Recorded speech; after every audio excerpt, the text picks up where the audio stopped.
말씀은 마가복음 6장 45절로 52절 말씀입니다.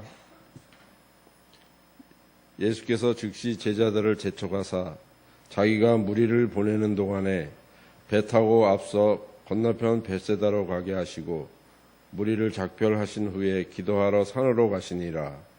저물매 배는 바다 가운데 있고 예수께서는 홀로 물에 계시다가 바람이 거스름으로 제자들이 힘겹게 노젓는 것을 보시고 밤 4경쯤에 바다 위로 걸어서 그들에게 오사 지나가려고 하심에 제자들이 그가 바다 위로 걸어오심을 보고 유령인가 하여 소리 지르니 그들이 다 예수를 보고 놀람이라.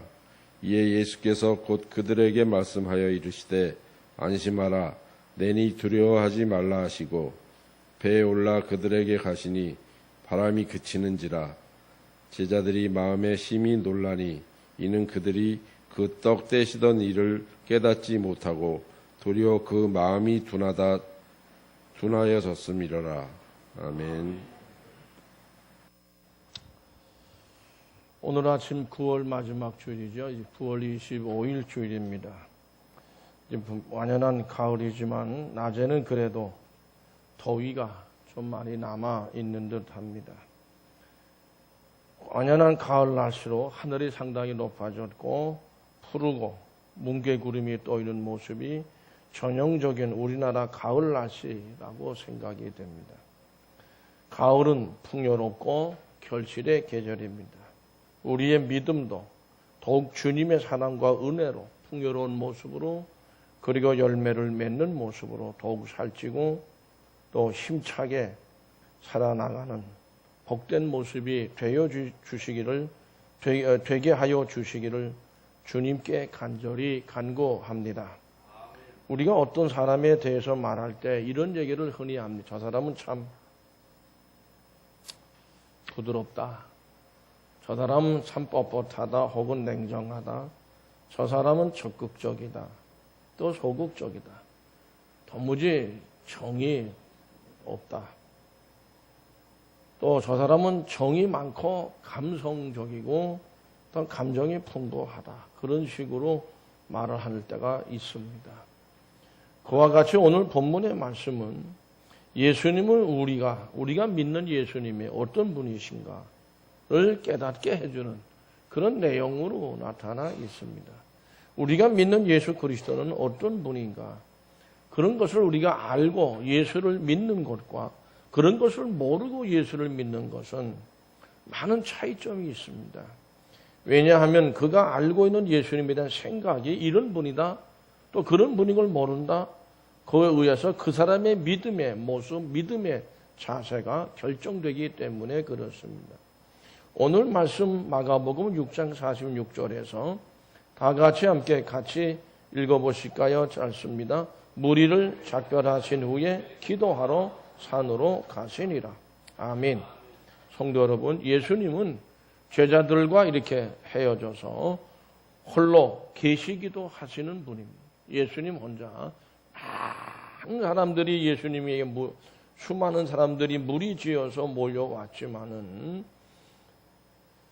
물론 예수님이 제자들하고 수많은 같이 있을 때에 더욱 기쁘고 즐겁고 자신이 사역에 대한 자부심이나 책임감이 더 강해질 수도 있습니다. 그러나 아무도 없는 홀로만의 한편으로는 그런 그 홀로만의 시간을 갖고 그런 가운데 하나님 앞에 기도하는 그런 모습을 지니신 분입니다.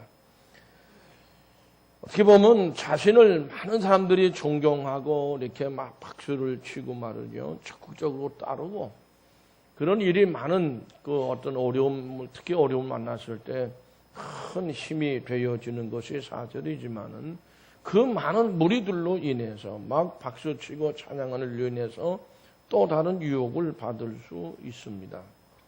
마가복음 6장 35절에서 44절까지 쭉 읽어보면 오늘 본문의 말씀에 이 사건이 있기 전에 예수님께서 오병이어로 5,000명이 넘는 굶주린 사람들을 배불리게 먹이시는 이런 기적을 베푸시는 일이 먼저 있었습니다. 이런 일로 인해서 마가복음 6장 14절에서 16절 말씀에 보면 다 같이 읽어보시죠. 이에 예수의 이름이 드러난지라 헤롯 왕이 듣고 이르되 이는 침례 요한이 죽은 자 가운데서 살아났도다. 그러므로 이런 능력이 그 속에서 일어나느니라 하고 어떤 이는 그가 엘리야라 하고 또 어떤 이는 그가 선지자나 옛 선지자 중에 하나와 같다 하되 헤롯은 듣고 이르되 내가 목벤 요한 그가 살아났다 하더라. 아멘. 예수님의 이름이 드러났다 그랬어요. 오병이의 역사와 같은 기적을 베풀고 병자들을 고치고 귀신을 내쫓고 하는 이런 모든 일로 인해서 드러났다. 아주 그 소문이 막 퍼지기 시작했다는 뜻이죠. 누구냐 저분은. 그러니까 세례 요한이 죽었는데 헤롯이 목을 베서 죽였거든요. 근데 그 사람이 살아난 거다. 또 그 사람의 능력이 저분에게 나타난 거다. 이렇게 평을 했습니다. 또 어떤 사람들은 엘리야라 그랬고 옛 선지자 중에 한 사람이다. 이렇게 얘기도 했고 특히 헤롯은 자기가 죽였거든요. 그 내가 목벤 요한이 살아난 사람이 바로 저 예수다. 뭐 이렇게 얘기했단 말이죠. 뿐만 아니라 요한복음 6장 15절에 보면 같이 읽어보시죠. 그러므로 예수께서 저희가 와서 자기를 억지로 잡아 임금으로 삼으려는 줄을 아시고 다시 혼자 산으로 떠나가시니라. 많은 무리들이 이러한 분을 하나님께서 우리에게 왕으로 보내주셨다. 그러니까 왕으로 우리가 세워야 된다. 이런 말만 하는 게 아니라 행동으로 옮긴 사람이 있었고 예수님의 12 제자들도 거기에 가담을 한 거예요. 어떻게 보면 12 제자들이 더 열심히 적극적으로 그래 앞장섰다고도 생각할 수 있습니다. 이러한 모습은 예수님에게 굉장히 무거운 짐이 된 것. 그분에게는 그런 생각이 전혀 없었어요. 오직 하나님으로 받은 사명, 거기에 대해. 그러니까 이럴 때에 결국에는 제자들을 먼저 떠나보내고 배를 태워서 건너편으로 많은 무리들 다 해산을 시키시고 홀로 산으로 가셨다. 목적은 기도였습니다. 예수님의 신경 매우 불편해진 것이죠. 그렇게 될 가능성도 있어요. 왜냐하면 갈릴리라고 하는 지역은 북쪽이에요. 예루살렘 상대 북쪽이고 거기는 정치적으로 뭐 정치범으로 쫓겨온 사람 또 혹은 가난하고 사업 망가진 사람들이 와서 살고 이방인들이 많이 살고 가난하고 어려운 사람들이 많이 모여 살던 곳이 갈릴리 지역 사람들이에요. 그러니까 중앙정부에 대해 불평 불만이 많고 막 그런 분위기 속에 그쪽 지역이 그러니까 누군가 한 사람이 탁 튀어나면 거기에 사람들이 확 모여가지고 진짜 왕으로 세워가지고 반란을 일으킬 수 있는 그런 모습도 있어요. 물론 그 당시에 로마가 지배하는 그런 시대니까 그렇게 한다고 해서 반란이 성공을 한다는 것은 기대하기 어려운 것이죠. 어쨌든 당신이 왕으로 옹립하려고 하는 세력들이 있고 그런 사람들이 더구나 제자들을 중심으로 해서 많은 다른 무리들이 있다. 이게 굉장한 짐이 된 거예요. 예수님에게. 이건 아니다라는 것이죠. 예수님이 생각할 땐 심기가 매우 불편해지신 겁니다. 결국 홀로 산으로 갔으니까 다 해산시키시고 제들을 먼저 떠나보내고 홀로 계셔서 하나님의 원하시는 뜻 그리고 자신의 사명을 새롭게 하죠. 내 사명은 이런 게 왕이 되는 게 아니고 죄로 인해 죽어가는 많은 사람들의 속죄 제물이 되야 된다는 거 그것이었습니다. 그 일을 위해서 아마 기도하시러 올라가신 것으로 생각합니다. 성도 여러분 우리도 정말 속된 말로 얘기하면 이렇습니다. 잘 나갈 때 형통하고 모든 것이 잘 순풍에 돋단 듯 잘 되고 있구나. 그럴 때 우리가 홀로 있어야 할 때이고 기도해야 될 때입니다. 누구를 만나야 하나님을 만나. 그리고 주님을 만나. 하나님이 무슨 뜻이 계셔서 또 나로 하여금 뭐를 일을 시키기 위해서 이렇게 모든 일을 순탄하게 해주시는가. 하나님 앞에서 우리의 신앙생활과 우리의 삶 전체 모든 걸 새롭게 하고자 하는 우리 홀로 있는 시간, 큐티, 묵상의 시간, 또 우리의 기도의 시간으로 이렇게 얘기해도 되죠. 그러니까 우리도 홀로 묵상의 자리, 기도의 자리, 그런 시간들을 가져야 될 줄로 생각합니다. 잘 나갈 때입니다.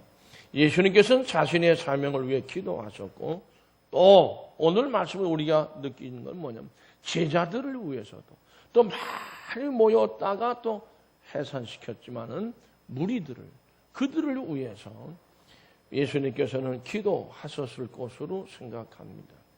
누가복음 22장 32절에 보면 베드로가 예수님을 부인했어요. 3번. 부인하기 전에 베드로를 향해서 예수님이 하신 말씀이 있습니다. 누가복음 22장 32절 말씀을 다 같이 함께 읽어봅니다. 그러나 내가 너를 위하여 네 믿음이 떨어지지 않기를 기도하였나니 너는 돌이킨 후에 내 형제를 굳게 하라. 아멘. 내가 너를 위하여 네 믿음이 떨어지지 않기를 기도했다. 베드로를 보고 그렇게 말씀하셨습니다. 결국 예수님께서는 베드로뿐만 아니라 모든 제자들 그리고 수많은 모였던 무리들을 위해서도 오늘날에 우리들을 위해서 우리의 믿음이 떨어지지 않기를 참 큰 믿음이었고 참 귀하고 좋은 아주 열정적인 믿음을 가지고 있는데 이 믿음이 떨어지는 때가 있다. 베드로가 그렇게 된 거예요. 그 예수님을 3번씩 부인했다 그 말씀이죠. 결국 제자들과 이제 뭐 베드로뿐만 아니라 모든 수많은 무리들 예수님을 따르는 무리 믿음이 떨어지지 않기를 위해서 기도하신 예수님 믿으시면 아멘. 홀로 가소서. 뿐만 아니라 마가복음 6장 48절 말씀 다시 한번 다 같이 읽어볼까요? 바람이 거스름으로 제자들이 힘겹게 노젓는 것을 보시고 밤 사경쯤에 바다 위로 걸어서 그들의 오사 지나가려고 하시며 아멘. 제자들이 힘겹게 노젓는 것을 보시고 또 혹은 괴로이 아주 노젓는 것이 너무 괴로운 거예요. 괴로운 모습으로 노젓는 것을 보시고 제자들을 보시고 이렇게 말씀을 하셨어요. 성도 여러분 신명기서 32장 10절에 보면 다 같이 읽어보실까요? 여호와께서 그를 황무지에서 짐승이 부르짖는 광야에서 만나시고 호위하시며 보호하시며 자기의 눈동자같이 지키셨도다 라고 말씀하셨고 시편 17편 8절에서 보면 같이 읽어보시죠. 나를 눈동자같이 지키시고 주의 날개 그늘 아래에 감추사. 아멘. 우리 신체 중에 중요하지 않은 그런 신체의 어떤 구석구석이 없지만은 제가 원래 가장 중요한 신체 중에 하나는 눈이라고 생각합니다. 저는 장애인 중에서 제일 불쌍한 사람들은 맹인이라고 생각합니다. 혼자 도저히 그걸 움직일 수 없는 분들이에요. 아무 일도 할 수 없어요.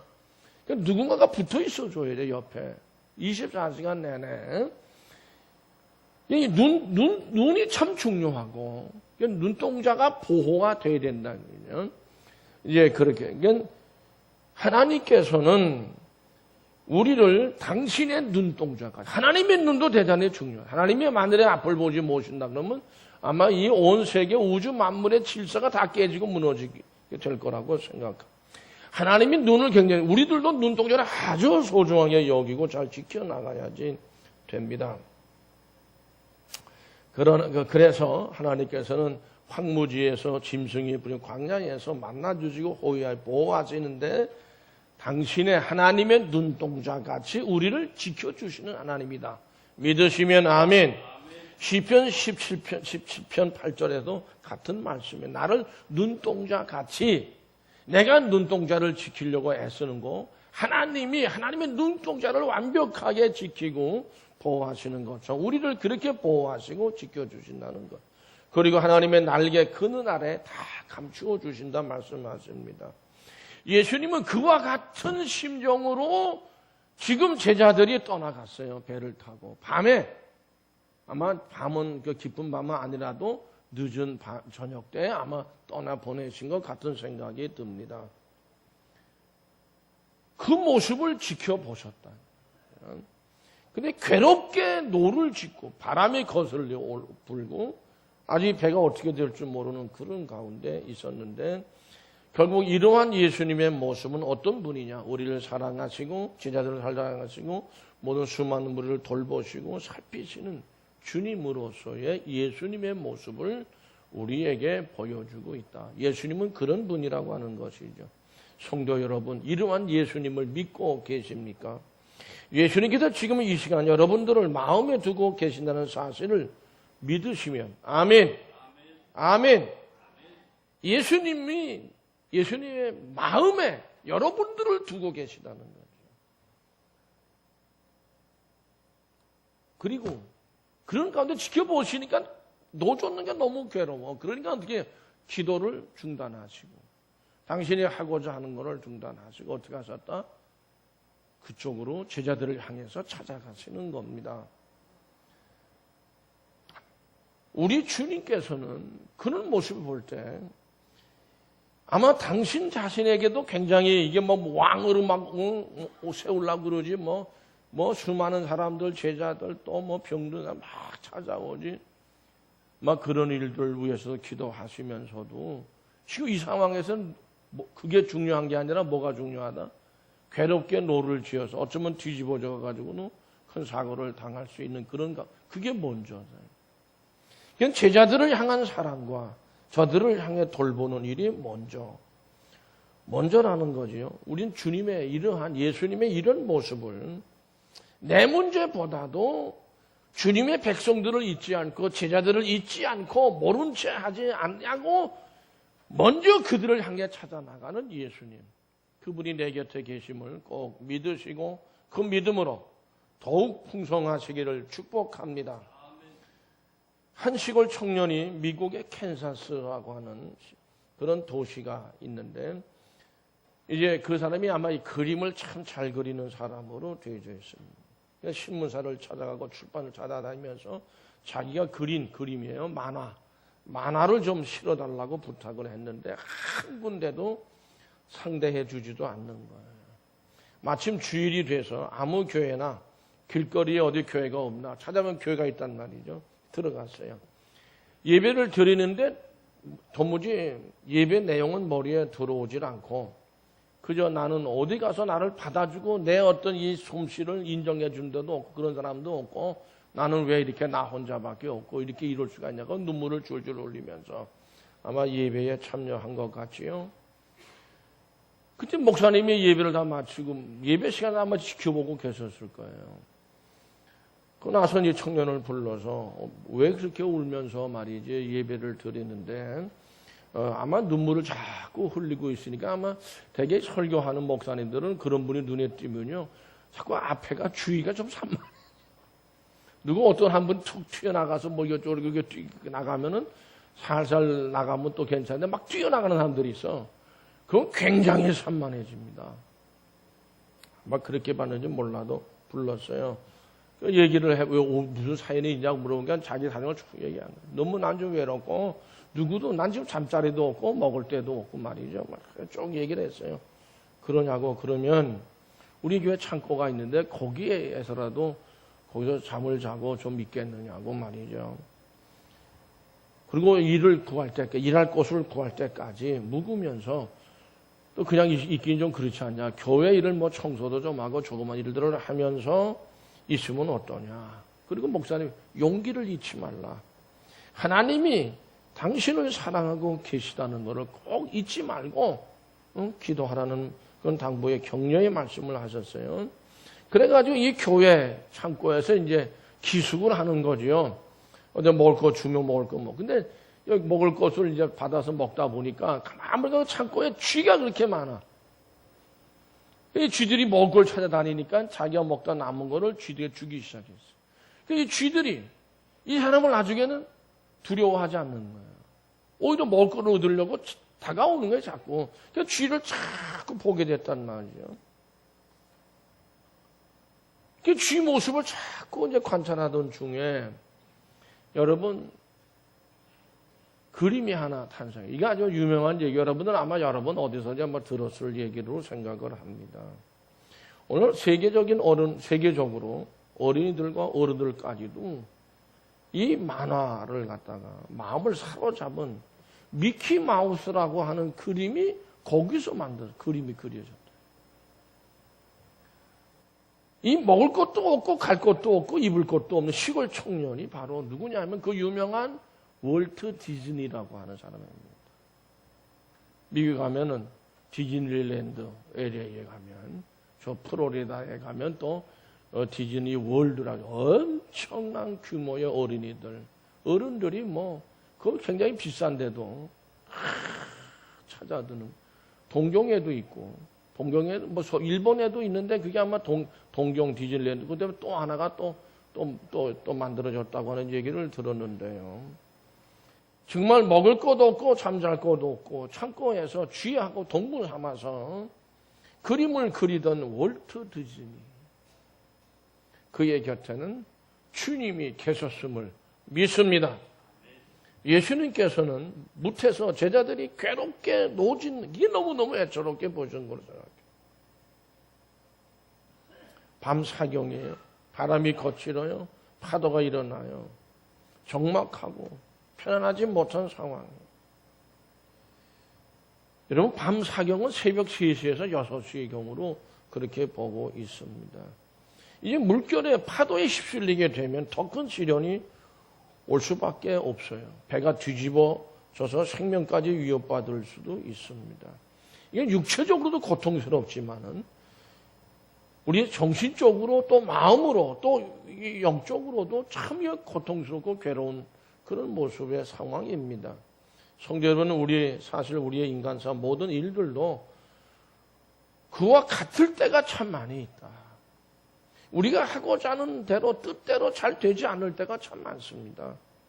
일이 그렇게 꼬이기 시작하면 대단히 힘들고 산다는 것 자체가 괴로워서 참 절망에 빠지는 경우도 있다. 사업하는 분들이, 직장 가는 분들이 뭐 오늘날에 뭐 잘 나간다고 하는 무슨 뭐 검사들 뭐 몇 사람 뭐 해가지고 뭐 숨지롭지 못할 때 정말 절망에 빠지게 될 것으로 생각을 합니다. 성도 여러분, 바다 건너편으로 자기들이 가고자 하는 곳이 있었어요. 근데 지금 그걸 갖고 막는 게 거슬리는 바람이고 파도고 물결이란 말이죠. 못 갈 수 있다. 그러나 그렇게 가게 안간힘을 쓰고 있는 건 아닙니까? 누군가 좀 도움을 좀 받는다든지 무엇에 뭔가 좀 의지할 수 있다면 아마 좀 더 나을 거예요. 근데 지금 그런 상황이 아니라 나 혼자밖에, 우리들밖에 없다. 이런 생각이 들 때 삶에 대한 의욕을 상실하고 자신감을 상실하게 될 겁니다. 성도 여러분, 이런 상황에서 우리 신앙인들이 참 깊이 생각해야 되는 게 뭐냐면, 그러다 보면 어떻게 해요? 하나님이 멀리 계신 것 같고 예수님이 멀리 계신 것 같고 뭐 기도할 생각도 조차도 못하는 거죠. 하나님을 의지를 해야 된다든지 주님만을 찾는다든지 하는 이런 마음, 이런 기도하는 마음조차도 다 사라져. 오직 이걸 어떻게 헤쳐나갈까? 누가? 내가, 우리가. 이게 인간적인 방법만 나오는 거예요. 자꾸 내가 어떻게 해결해 보려고 하는 말이죠. 내 힘으로, 내 능력으로, 우리의 힘으로 어떻게든지 한번 해보자. 우리 신앙생활은 사실 그거는 아니에요. 이럴 때 오히려 예수님을 향해서, 하나님만을 향해서 죽어도 하나님, 살아도 하나님, 죽어도 예수님, 죽어도 예수님만 붙들고 나가고자 하는 이런 믿음을 우리가 가져야 되는데, 이럴 때일수록 우리 인간들은 인간의 방법, 인간의 지식, 인간의 어떤 경험, 인간의 어떤 능력, 이런 것에 뭘 자꾸 의지하려고 한다. 라고 하는 것이죠. 근데 예수님께서 그 괴로움의 현장으로 예수님은 우리들의 괴로움의 현장으로 찾아오시는 예수님. 믿으시면 아멘. 무서운 재난 속에, 풍파 속에 호족되고 있는 그들을 찾아서 현장으로 오셨다. 찾아오셔서 어떻게 하셨어요? 파도도 발로 밟고, 거스리는 바람도 풍랑도 발로 밟고, 죄의 발로 밟고. 그냥 잔잔해지기 시작했어요. 그 가운데서 어떻게 하세요? 구원해 주셨습니다. 평안을 주셨습니다. 그리고 저들에게 무사히 목적지에 이르게 해 주셨다. 성도 여러분들의 삶의 목적이 무엇입니까? 지금 어떤 상황에 계십니까? 예수님을 바라보고 예수님을 의지하실 때 어려움 속에서도 우리가 목적하는 바 그곳에 이르게 되는 줄로 믿으시기를 축복합니다. 성도 여러분, 우리가 믿는 예수님은 자신의 어떤 괴로움도 있으셨어요. 무거운 짐같이 느꼈거든요. 왕으로 옹립하려고 하니까. 기도하시는 일도 해야 될 일도 참 많아요. 그러나 비록 죄 많은 인간들이지만 인간들의 부르짖음과 괴로움에 대한 호소에 응답하셔서 찾아오셨고 구원하셨고 평안을 모든 걸 다 잔잔하게 해주셨습니다. 우린 여기에서 우리 주님의 인간들 향한 뜨거운 사랑을 발견하게 됩니다. 하나님은 사랑이 많으셔서 그런 현장까지 찾아오시는 분이구나. 성도 여러분, 우리가 믿는 예수님은 자신의 괴로움이나 기도 일보다도 비록 우리가 참 당신이 하실 일이 많다 하더라도 다 우선으로 삼는 거는 제자들을 위해서, 하나님의 주님의 백성들을 위해서 일어나시는 예수님 꼭 믿으시기를 축복합니다. 우린 중세기 시대에 교부 중에 어거스틴이라는 교부가 있었어요. 그분이 이런 말을 했습니다. 그는 예수님을 말씀한 주님은 풍랑을 밟고 오셨다. 인생의 모든 소란함을 다 그의 발밑에 둘 것이니 그리스도인들이여 왜 두려워하느냐, 이런 말을 했습니다. 우리들도 그러한 믿음을 가져야 할 줄로 믿습니다. 1995년도라고 그래. 그러니까 지금 이제 거의 한 20년 전으로 봐야 되겠죠.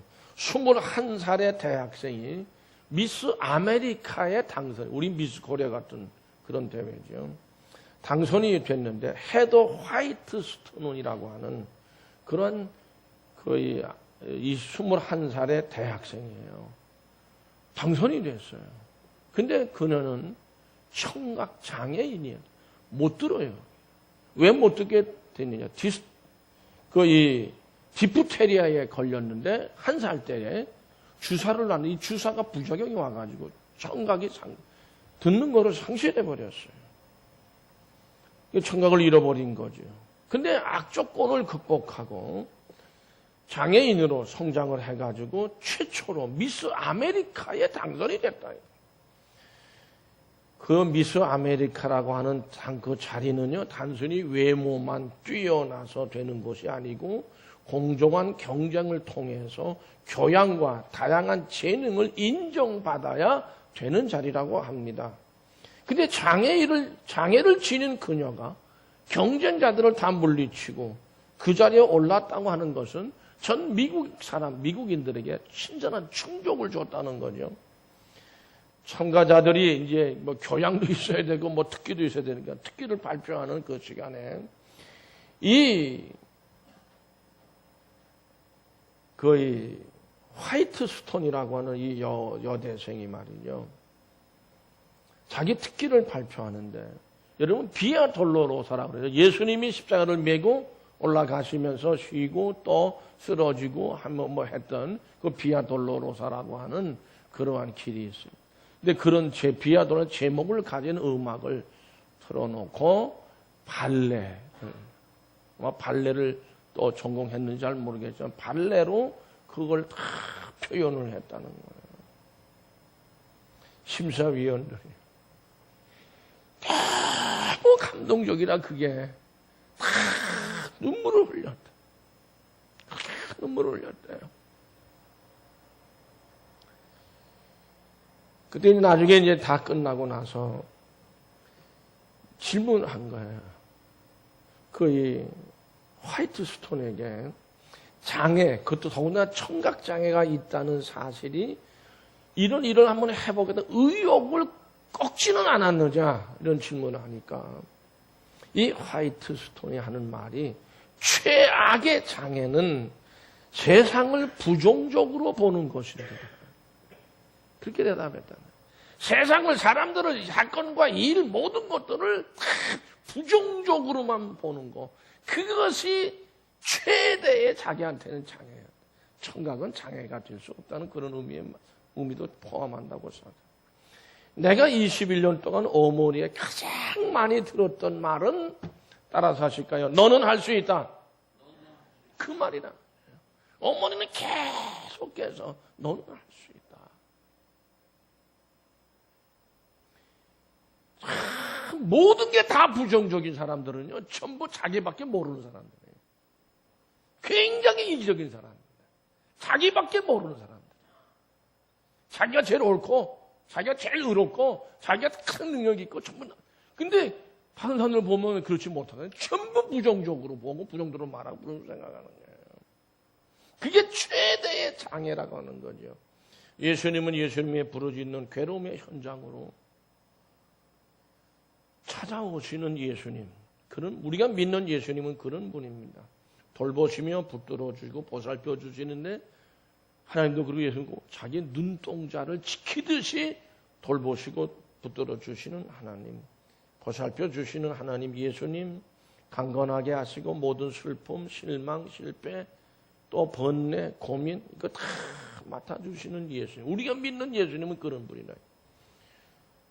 우리의 주님은 그때도 그랬고 지금도 그렇고 미래에도 그런 예수님은 우리 곁에 계실 줄로 믿습니다. 성도 여러분, 우리에게 찾아오시는 주님이심을 믿고 이러한 예수님만을 의지하시기를 바랍니다.